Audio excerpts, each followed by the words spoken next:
Hi, I'm Mark Clugwon, the training director for the Experience Group, and recently on a photo critique I was asked by somebody how they can pretty much guarantee that their portrait photographs could be sharp no matter what lens or camera body that they were using and things, so whether it was a compact camera, whether it was SLR, mirrorless, whatever. And it kind of first of all triggered the discussion about, well, why does a photograph have to be sharp to begin with? Surely it is my job to encourage you to be experimental, to not fear creative focus blur, creative movement within an image and so on with it. But I fully understood the question about obviously whether it's focus point or whether it is shutter shake or camera shake or even people blur, as it were. So I kind of thought it was a really good discussional topic. And the first thing I've got to encourage you to do is obviously don't fear that out of focus image, okay? But do it purposely. That's the key thing, all right? But then when we're trying to ensure that pretty much everything that we shoot is sharp, we've got to follow a certain variety of rules to pretty much get yourselves into a situation, whether I'm working on location and it's towards the end of the day, beginning of the day when the light is low or limited, whether we're working deep into a dark wooded area, or whether we're in a bright open light sunlight or working in studio. The different scenarios will need different kind of the techniques applied to ensure that you are basically guaranteeing a sharp image. As a rule, let's talk about 3-2-1 or 1-2-3 first. Okay, so that's the focal length of the camera should be at least equal to the shutter speed that you're using, especially when we're working with a moving image of sorts. We need to at least equal the length of the lens. So if we're using a 70-200 lens, I would encourage you to use the minimum of 200th of a second to help avoid from any kind of shutter shake, whether it's kind of camera in your hand and there's a little bit of movement in there where you don't even realize in through breath or motion or whatever. But there's also times where we need to take that to a ×2 or a ×3. So when it talks about 1-2-3, so in other words, the shutter speed should be at least equal to the length of the lens when you're working unsupported with the likes of a tripod and things, yeah? So a 50mm lens, a kind of a 60th of a second, a 70-200 lens, a 200th of a second as a minimum. But then when the subject is moving a little bit or you're moving a little bit, we need to ×2 that. So in other words, I would shoot at 400th of a second. And then obviously then if you need to kind of add the ×3, so we need to shoot beyond 600th of a second, whatever your camera will allow you to do, to kind of pretty much guarantee that whatever you're doing with the camera is going to be static when you take the photograph. However, when we've got a movement of a long lens and we also have a movement of a subject in front of us, we're going to need to go way beyond the ×3 scenario to kind of guarantee, you know, the likes of a sports image, you know. So we'd need to probably shoot a minimum of 1,000th of a second or higher to pretty much capture a basic moving subject no matter what. But there's also other techniques that we use. One would be called panning, where we kind of go with the subject as they walk. That's very hard to do when the subject is working towards you, of course, and that is where we would tend to use the focus point as a continuous kind of relationship. So in other words, the lens is automatically tracking as the subject comes close to you once a focus point has been given. But kind of go backwards a minute, okay? So I mentioned about the 1-2-3 or the 3-2-1 rules. So first of all, to get a sharp image of a portrait, that's really what we're on about, I would suggest that you are working a minimum of something like 125th of a second to 200th of a second. Obviously, if you're working with flash photography, where you're limited to the shutter speed before you have any kind of cutoff where the flash doesn't see the exposure, we've got to obviously kind of limit ourselves then. But when we're using flash, of course, it kind of the gas explodes, it freezes a moment in time. But if the shutter speed is still allowed to drag, slow, in other words, it will actually create some kind of ghosting effect, whether it's before the image or after the image, depends on what the flash is set on. But as far as the basics of the using the 3-2-1 element is to ensure that at least we accept, before we even start to take the photograph, that I can guarantee that from my skill level, my point of view, my subject in front of me, what is going on with my camera, I can control that to begin with. So around about 200th of a second to 600th of a second as far as the 70-200 lens is concerned, whereas I'd still work with a 50 and 85mm as my primes, and I'd be looking at somewhere like 125th of a second no matter what and things. So that would be the first control. If I'm working on a tripod or studio stand, then of course I might be able to slow the shutter down a lot, and that is because obviously the camera itself is static, but that doesn't mean the subject in front of it isn't static, of course. So if that subject is moving, then obviously you're going to need to use either flash to freeze and a high shutter speed with that as well, or you're going to have to work with, if you're photographing dancers for instance, the height of the flight. So in other words, as they jump up to do a pose or whatever it would be, just when at their height of the flight, that is when we take the photograph. Pretty much we've captured the stillness of the image, because we photographed at the peak instead of the travel up or the travel down. So shutter speed to begin with has got to be the main point of making an image sharp when we look at the exposure triangle. Remember, the exposure triangle is shutter speed, ISO and aperture. Specifically, the shutter speed and the aperture are usually the two elements that we've got to use to maintain a portrait that is going to be sharp. So if we acknowledge that the shutter speed is number one, whether it's going to cure the camera shake or the subject movement as such, we can freeze the action, in other words. We can, and then kind of control the next element, which is going to be the aperture. Now, the lens choice, the longer the lens, will obviously blur the background out quicker as a rule, and that is in relative to the aperture that you choose. So in other words, if you've got a 70-200 lens and you're using the likes of 5.6, then the background is going to be much more of a blur effect than if you're using a 50mm lens at 5.6, that at first glance, if a subject is full length, pretty much the background looks like it's sharp, even though obviously it's not. It's only the subject themselves that is pinpoint sharp, but something behind them will look kind of sharp. Whereas if we were doing the same full length image with a 70-200 lens, that same aperture would slightly look like the background is blurred more because of the focal length and things, really. So as far as when we talk about aperture, we're usually going to go for something to usually blur the background. So in other words, what we don't want to do is see detail in the background unless we're working in a landscape image where we're trying to make the landscape a part of the portrait as well. A bit like a landscape photographer. So in other words, you know, you probably want to use 11, 16, 22 if you're trying to actually have as much as you can within the image as in focus as possible.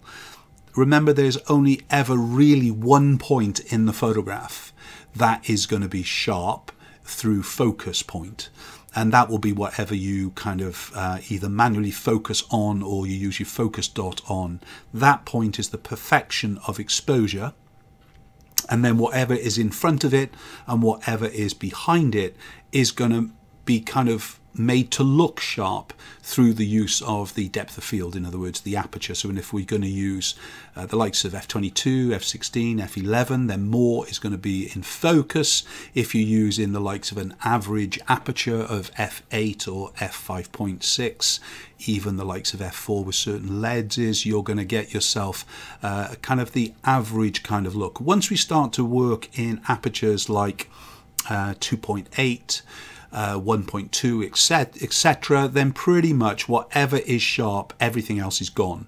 Especially when I was shooting the likes of headshot images, I wouldn't even dream of photographing anything at like 1.2, 1.8. So in other words, I'd be shooting as a rule between 2.8 and f4. And the reason doing on that, I like a sharp eye and I like a sharp tip of the nose. And that means that with the likes of an f4 with a 50mm lens, I can guarantee that with the focus point on the eye, or manually focusing on the eye, I can then fake the focus with the aperture of the tip of the nose to the beginning of the ear. Will kind of give me that kind of look and feel that I like in that lifestyle kind of look. If I was to go to the likes of 2.8 or less, you would find that the eye is going to be sharp and the nose, okay, I've got a big nose, but the nose would be slightly going off sharp. And if you were the likes of a dog photographer or a equine photographer and you're doing headshots of the horse or of the dog, you're definitely going to need a bigger aperture. In other words, you need something like f8, 11, 16 to make sure that you've got that depth of field. If, and I say the big if you are trying to capture the kind of the planes of the face, the nose to the ear, you're going to need more depth of field. So as far as to guarantee the portrait photograph is going to be sharp, we've got to accept that even though I started off with shutter speed and then we've gone into lens and aperture combined, we're really putting those things together to ensure that we've got some control. Yes, I should do another film where we're saying, right, let's throw the rule book out fully and let's make sure everything is out of focus no matter what. But we're not. We're doing about trying to make images sharp. So 3, 2, 1 times the shutter speed length, then the aperture and the lens combined. So a 70-200 lens with a f4 aperture will pretty much give you a great headshot. A 70-200 lens with a 2.8 aperture will pretty much give you a sharp full length image. A 50mm lens at f4, even f2.8 or less, will give you a sharp full length image, whereas a 50mm lens with a headshot image, you need something between f4 and 2.8 to pretty much guarantee the depth of field and things. So those are the key things, all right? And then obviously you balance the shutter speed to ensure that you don't have the shutter shake and so on and so on. So the quick fixes is the lens and shutter multiplier anyway with it, yeah. And remember, if in doubt, expand your depth of field, but try and be creative in camera instead of taking it to a drop focus in the likes of Photoshop, even though there's nothing wrong in doing that in the post, as it were. Then lastly, I suppose, I did touch on it a little bit, but it's, are you trying to achieve a manual focus point? In other words, we switch the lens off any automation mode and we're focusing on a manual element. Are we using a single point focus, whether it's a subject in landscape, a subject close up for headshot photography, whatever it would be, yeah? But can we use effectively the single point focus to kind of make it correct? And that's what I usually use, in fact. I'm still a bit old school, so in other words, my single point focus, I still actually do on the main trigger of the lens instead of using the back button focus. It's the back button focus on most DSLRs and mirrorless will allow you to focus with the likes of your thumb and take the photograph with your index finger. Whereas in old school, we basically use the index finger first of all to acknowledge the sharp point, then we recompose the image and then we take the photograph. So that is the single point focus in the shoot compared to a manual focus where I could focus on the eye, and as long as I kind of kept the plane of the camera lens at the same distance to what I chose as my focus point, i.e. the eye, then pretty much they're all going to be focused sharp anyway.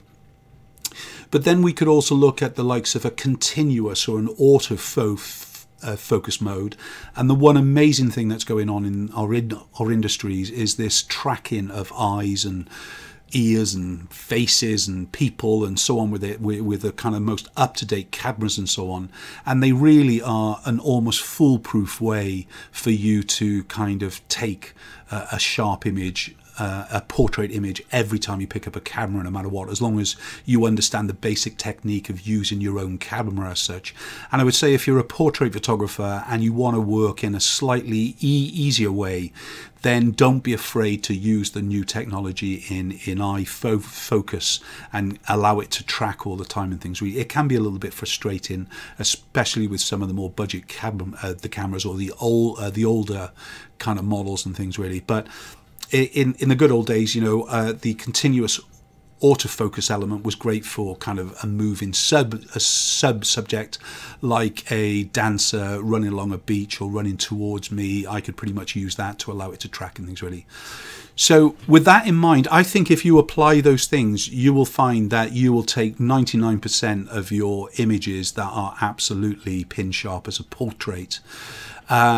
If you kept to that basic setup for in studio, the likes of a prime lens around about f4, if you want to throw the background out with around about 125th of a second when combined with flash, or if you're working on location, making sure that the daylight is frozen more, so I would try and work at a 200th and above. Even though I might be on a prime lens that is a 50, I would still use the kind of the minimum basic that I need. And let's face it, I'm getting older, I'm less fit, I carry more weight, and it means that my breathing is heavier. And then once upon a time, when I could accurately hold a camera down to what, half or a quarter of a second without any trouble at all, there was no camera shake going on there. Today, pretty much, I'm lucky if I can kind of control it 125th of a second. So there's nothing wrong in admitting a problem. You just need to change what is your system to ensure that you've got more of an opportunity to capture more of your images that are going to be sharp. There's some other things, by the way, just to finish off with, that will kind of take the edge off an image. Those, as we said, besides for the camera shake, focus point, resolution, depth of field, and so on, a dirty filter or a filter full stop on front of the lens can create a little bit of a problem to begin with. So if you've got any real issues, don't be afraid to actually try without the skylight filter or your polarizer filter. Take it off, give it a go without it, and just see if that makes a difference. Let's not forget the lens itself can have a problem, and so, you know, fix it on a tripod and get a way to actually control and see if your lens itself is sharp at different apertures. And if it's slightly better at one aperture than another, then identify that and kind of stick to that as one of your main rules. And I've also seen, and it's a sackable offence once upon a time when I had photographers, no it's not, a dirty lens. So lens caps on the camera when it's not being used, making sure the back of the lens is the most protected element as well. And just, you know, get into the habit of cleaning kit once a day, once a week, or before you go out to do the shoot with a puffer brush or whatever it is, and just look to see if there's any smudges or kind of dust on the lens, because that can make a big difference. So I hope this has unraveled some of my techniques to ensure that I can kind of make sure that most of my portrait images are sharper no matter what lens and camera that I use. If you enjoyed this, remember to subscribe below and check out the Photographer Academy, where we've got thousands of videos there already. See you soon. Take care.